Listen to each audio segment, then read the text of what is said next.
Welcome to this week's Quick Charge.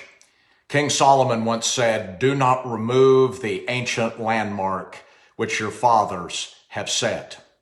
God gave his people specific landmarks or fixed objects that allow all of us to know what is really important, to mark the things that matter, because all of life can be categorized into things that matter and things that don't. God's primary landmark, which is first among equals, is his presence. In the Bible, God's presence is viewed specially. It's treated differently. It's handled very carefully, and it's honored separately.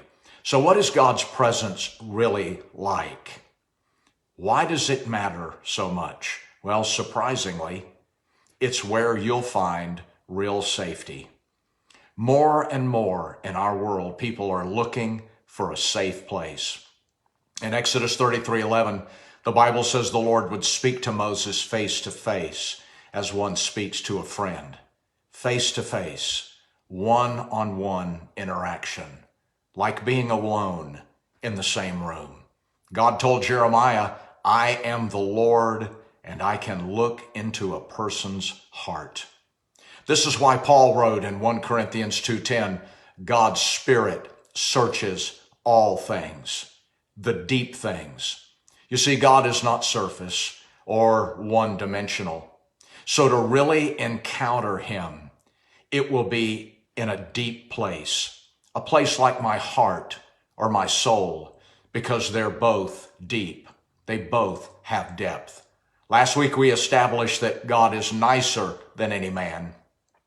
Yet he also is much deeper than any man.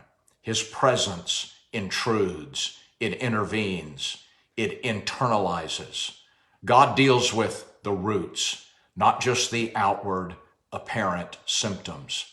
David wrote in Psalm 42:7, "Deep calls to deep," which reminds us that the cry of everyone's heart is to be one with God.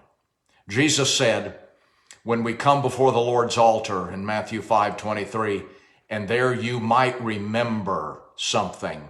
Well, why would something come up at the altar, there, at the altar? Well, it's because his presence stirs our depths. It exposes roots, and it opens and reveals and stirs and shakes things up. My heart is most exposed and open when I am yielding myself to him in his presence. David felt it when he said in Psalm 139:1, "He searched me and has known me." And then the very next verse, he says, "You know my coming and my going. You know it all."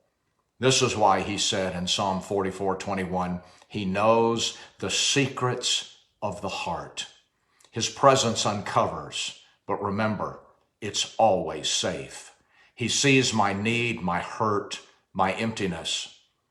So I have the freedom then in his presence to safely show and bear my heart and my soul to him without fear. You know, Jesus could only heal the man's hand when it was stretched out to him, not while it was covered up. Because Jesus and his love, I can come before him without a covering, without a veneer, without a veil. And there's utter and complete safety with him. And that's what really matters. Would you willingly lay aside whatever covering you may have become attached to or gotten used to so you can find God in that deep place? Your soul is infinitely deep, and Jesus knows just what you need and just what you long for. And it's there that you'll find rest for your soul. And don't worry, it's completely safe. Join me next week for more of what really matters. God bless.